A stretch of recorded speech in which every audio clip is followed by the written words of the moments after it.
आज का जो हमारा टॉपिक है वो रीनल ब्लड फ्लो को डिस्कस करेंगे। बॉडी में एक अब्डोमिनल ओर्टा होता है, अब्डोमिनल ओर्टा से रीनल आर्टरी निकलती है। देखें, किडनी बॉडी में दो होती हैं तो दो ही रीनल आर्टरी निकलेंगी अब्डोमिनल ओर्टा से। जैसा हम वन साइडेड डिस्कस कर रहे हैं, अब्डोमिनल ओर्टा से रीनल आर्टरी निकलती है और ये बेसिकली कहाँ पे एंटर होती है, ये किडनी के हाइलम के अंदर एंटर होती है और वहाँ पे जाके डिवाइड होती है और डिवाइड होने के बाद सेवरल ब्रांचेस देती है। Enter at kidney hilum where it divide into several branches. और renal artery basically kidney of hilum पे डिवाइड होती है और नेक्स्ट क्या बनाती है, आपकी सेगमेंटल आर्टरी बनाती है। डिवाइड इनटू हाइलम, उसके बाद क्या बनाती है, आपकी सेगमेंटल आर्टरी बनाती है। और आपकी जो सेगमेंटल आर्टरी है डिवाइड होकर क्या बनाती है, आपकी इंटरलोबार आर्टरी। जो इंटरलोबार आर्टरी है ये आपके रीनल पैरामिड्स और जो रीनल कॉलम है उनके दरमियान रन करती है। Run between renal pyramids and renal column और कॉर्टेक्स की तरफ, टुवर्ड कॉर्टेक्स। कॉर्टेक्स आपको पता है क्या होता है, ये आपका किडनी का आउटर पोर्शन को क्या बोलते हैं, हम रीनल कॉर्टेक्स बोलते हैं। ये आपका रीनल कैप्सूल है। और इंटरलोबार आर्टरी नेक्स्ट क्या बनाती है, आपकी आर्कुएट आर्टरी बनाती है। और ये बेसिकली पैरेलल किस चीज़ के पैरेलल होती है, ये आपकी पैरेलल होती है सर्फेस ऑफ किडनी के along the base of pyramids. अब आपको सबसे पहले एनाटॉमी का पता होना चाहिए, फिर आपको बेस ऑफ रीनल पैरामिड्स का पता चलेगा। ये आपका किडनी का हम स्ट्रक्चर ड्रॉ करते हैं। ये बेसिकली रीनल कैप्सूल है और आपको पता है रीनल के जो आउटर पोर्शन है उसको बोलते हैं रीनल कॉर्टेक्स बोलते हैं। ये आपकी कुछ रेज हैं किडनी के अंदर, इसको क्या बोलते हैं हम, इनको बोलते हैं हम मेडुलरी रेज बोलते हैं, मेडुलरी रेज। और ये बेसिकली आपके क्या है, ये आपके पैरामिड्स है, रीनल पैरामिड्स, रीनल पैरामिड्स। और आपको पता है जो किडनी का जो इनर पोर्शन होता है उसको बोलते हैं मेडुला। और रीनल पैरामिड्स के दरमियान क्या होते हैं, आपके रीनल कॉलम्स होते हैं और ये आपके रीनल पैरामिड्स हैं। इसको बोलते हैं आपके रीनल पेपिला, इसको बोलते हैं माइनर कैलिसिस और ये आपका मेजर कैलिसिस है। और ये बेसिकली आपके जो पैरामिड्स है जो कॉर्टेक्स की तरफ होती है उसको बेस बोलते हैं और जो इनसाइड होती है उसके बोलते हैं पैरामिड्स की एपेक्स। इसको बोलते हैं रीनल पेल्विस। और आपको पता है रीनल पेल्विस से आपका यूरेटर निकलता है। आर्कुएट आर्टरी नेक्स्ट आपका क्या बनाती है, इंटरलोबुलर आर्टरी बनाती है। और इंटरलोबुलर आर्टरी डिवाइड होकर क्या बनाती है, आपके एफरंट आर्टियोल बनाती है। और एफरंट आर्टियोल बेसिकली क्या करता है, आपके ग्लोमेरुलस को सप्लाई करता है। Each afferent arteriole supply the glomerulus, supply the blood to glomerulus. और ग्लोमेरुलस बेसिकली क्या है, आपका जो ब्लड की फिल्ट्रेशन है उसकी साइट है, यहाँ पे आपका ब्लड फिल्टर होता है।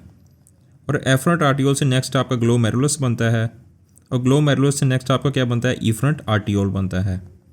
अब यहाँ पे बात समझने वाली है इफरंट आर्टियोल पे। देखें, इफरंट आर्टियोल पे ये कॉर्टेक्स पे डिवाइड होकर क्या बनाता है, at the level of cortex efferent arteriole divide होकर क्या बनाता है, आपका पेरीट्यूबुलर कैपिलरीज बनाता है। एट कॉर्टेक्स पे क्या होता है, इफरंट आर्टियोल डिवाइड होकर क्या बनाता है, आपका पेरीट्यूबुलर कैपिलरीज। और इफरंट आर्टियोल आपका जो जक्स्टा मेडुलरी नेफ्रॉन है उसके लेवल पे डिवाइड होकर क्या बनाता है, आपका वेजा रेक्टा बनाता है। अब पेरीट्यूबुलर कैपिलरीज और वेजा रेक्टा है, ये दोनों कहाँ पे ड्रेन होती हैं, ये आपकी ड्रेन होती हैं इंटरलोबुलर वेन के अंदर। और नेक्स्ट आपकी जो इंटरलोबुलर वेन है वो ड्रेन होती है आपकी आर्कुएट वेन में। और आर्कुएट वेन आपकी नेक्स्ट कहाँ पे ड्रेन होती है, इंटरलोबार वेन में।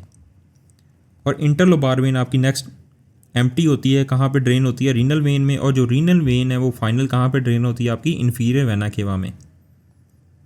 अब देखें यहाँ पे देखें renal artery. Renal artery basically किस चीज़ की ब्रांच है, ये आपकी अब्डोमिनल ओर्टा से एक ब्रांच निकलती है रीनल आर्टरी जो आपकी किडनी को सप्लाई करती है। और रीनल आर्टरी नेक्स्ट क्या बनाती है, आपकी सेगमेंटल आर्टरी डिवाइड होके। और सेगमेंटल आर्टरी नेक्स्ट क्या बनाती है, इंटरलोबार आर्टरी, फिर आर्कुएट आर्टरी, फिर इंटरलोबुलर आर्टरी बनती है। और इंटरलोबुलर आर्टरी से नेक्स्ट क्या बनता है, आपका एफरंट आर्टियोल, फिर ग्लोमेरुलस, फिर आपका इफरंट आर्टियोल। और इफरंट आर्टियोल पेरीट्यूबुलर कैपिलरीज कब बनाता है, इफरंट आर्टियोल आपका डिवाइड होता है at the level of cortex पे, तो पेरीट्यूबुलर कैपिलरीज बनाएगा। जबकि इफरंट आर्टियोल आपका जक्स्टा मेडुलरी नेफ्रॉन पे डिवाइड होकर क्या वेजा रेक्टा बनाएगा।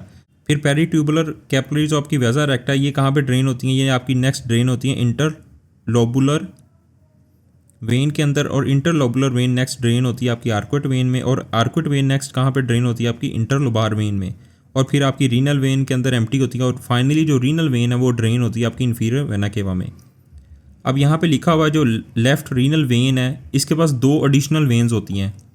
इसमें कोई रॉकेट साइंस नहीं है, इसको आपने रटा लगाना है। इसके पास कौन सी 2 एडिशनल वेन्स होती हैं? नंबर 1 लेफ़्ट सुप्रा रीनल और लेफ़्ट गुनेडल वेन, इसके पास 2 एडिशनल वेन्स होती हैं। आपका जो रीनल मेडुला है, देखें आपका जो किडनी है, किडनी के आउटर पोर्शन को हम क्या बोल रहे थे? हम कॉर्टेक्स बोलते हैं, जबकि इनर पोर्शन को हम मेडुला बोलते हैं। अब जो रीनल मेडुला है उसके पास जो ब्लड होता है वो ब्लड फ्लो कम होता है एज़ कम्पेयर टू कॉर्टेक्स। इसी वजह से जो रीनल मेडुला के अंदर हाइपोक्सिया होने के चांसेस ज़्यादा होते हैं, क्योंकि इसके पास ब्लड फ्लो कम हो आ रहा है एज़ कम्पेयर टू कॉर्टेक्स। अब यहाँ पे लिखा हुआ renal medulla receive significantly less blood flow than the renal cortex. ठीक है, रीनल कॉर्टेक्स से ये कम ब्लड फ्लो रिसीव करता है, जिसकी वजह से रीनल मेडुला को ये चीज़ सेंसिटिव बना देती है टू हाइपोक्सिया। हाइपोक्सिया कब होता है? जब आपका ब्लड फ्लो कम आता है। जब आपका ब्लड फ्लो कम आएगा तो उसके अंदर ऑक्सीजन की कमी होगी, जिसकी ऑक्सीजन की कमी होने की वजह से क्या होगा? आपको आर्गन के अंदर हाइपोक्सिया हो जाएगा, क्योंकि रीनल मेडुला के अंदर पहले ही ब्लड फ्लो कम होता है। जब उसके अंदर मज़ीद ब्लड फ्लो कम होगा तो उसके अंदर क्या होगा? हाइपोक्सिया होने के चांसेस ज़्यादा हो जाते हैं।